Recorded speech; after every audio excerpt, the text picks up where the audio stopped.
इतना सर्जिकली इतना नहीं हो सकता है, तो फिर जब ज़ैपोरिज़िया वाले न्यूक्लियर प्लांट पर था तो आप बता रहे थे ट्रेनिंग सेंटर पर हो तो ही तो किया है। कितना डेंजरसली क्लोज हो सकता है, ये डर क्यों नहीं है? नहीं, ये बिल्कुल जब आप ये कहते हैं कि हम तो दूसरी जगह कर रहे थे, आसपास के हॉस्पिटल में गलती से लग गया होगा, तो यहाँ पर ट्रेनिंग सेंटर और ज़ैपोरिज़िया न्यूक्लियर मेन प्लांट जहाँ रिएक्टर्स है वो भी तो आसपास है। अंजना जी, सबसे पहले रशिया जो है जेलेंस्की के उस फसाड को दूर करेगा ना, जिस फसाड के कारण उसको किसी वो पेड़ पे चढ़ा दिया। देखिए, ये पूरा का पूरा रशिया पहले दिन से कह रहा है कि जो जेलेंस्की हैं वो वेस्ट के, जो नाटो के इशारे पर ये सब कर रहे हैं और ये पूरा का पूरा उनके बिहाफ पर लड़ाई लड़ रहे हैं। ये सिर्फ एक उनका मोहरा है और जब वेस्ट जो है रशिया को यहाँ काफी दिन तक फंसा के रखना चाहता है इस युद्ध में। तो ये फसाड कैसे दूर होगा? ये फसाड दूर होगा जब रशिया यूक्रेन के लोगों को, मामला इतना नहीं है कि सिर्फ कब्जा कर लो या उसको कैप्चर कर लो या पावर चेंज कर दो। अगर आप यूक्रेन के लोगों की सोचने की उसको नहीं बदलेंगे, सोच को नहीं बदलेंगे, जब तक आप यूक्रेन के अंदर शांति नहीं दे सकते। 2014 में याद होगा विक्टर येजेंको जो प्रेसिडेंट थे वो यहां से भाग के चले गए क्योंकि जनता और इनके बीच में युद्ध हो रहा था। वो नहीं चाहते थे खून खराबा हो।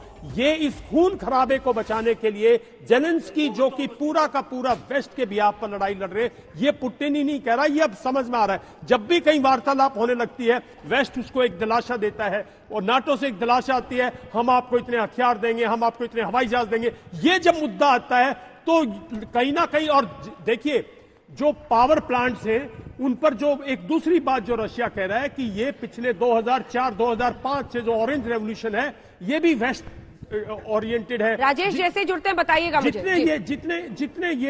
जितने हम न्यू नाजीज की बात सुन रहे थे और राजेश ने भी कंफर्म किया, जो न्यू नाजीज हैं ये वेस्ट के बिहाफ पे यहाँ बिल्कुल इन्होंने एक तरह से वेस्ट ओरिएंटेड थिंकिंग कर दी है यूक्रेन की, जो कि नहीं चाहता रशिया। रशिया कह रहा है ये हमारे स्वार्थ ब्रदर है। कल भी पुतिन ने बोला हम भाई भाई हैं। जो भाई भाई का नारा है पुतिन का, वो नारा लोगों में कब सफल होगा तब कीव अपने आप गिर जाएगा। और जहां तक लड़ाई की बात है, बहुत सोची समझे तौर पे रशिया अपनी लड़ाई लड़ रहा है।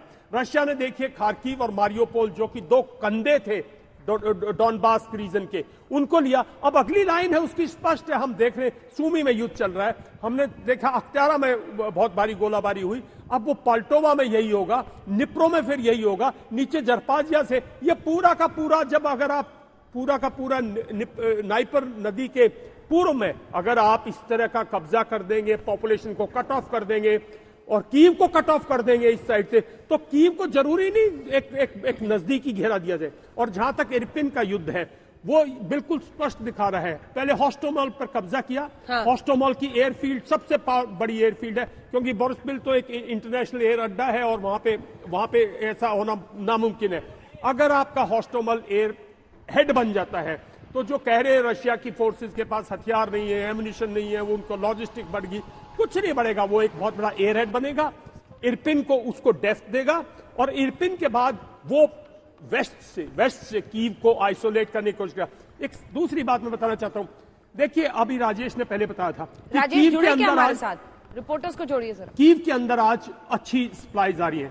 देखिए लोगों को अपने तरफ करने के लिए जो लवीव की तरफ से रास्ते आ रहे हैं कीव में, वो ट्रेन चल रही है। हमारे भी तो पत्रकार देखिए वहां पहुंच गई हैं क्योंकि ट्रेनें चल रही हैं और कोई उन पे गोलाबारी नहीं हो रही। वरना अगर तबाही मचानी हो तो लवीव पे फायर हो, लोटेस पे मिसाइलें जाएं और रास्ते में ट्रेन पे मिसाइल जाएं, रेलवे स्टेशन को बर्बाद किया जाए।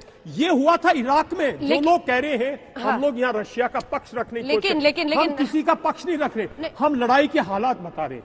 लड़ाई के हालात आप बता रहे हैं और लेकिन हमेशा यूनाइटेड नेशंस में एब्सटेन करते हुए ये supposedly pro Russia stand India कब तक ले पाएगा?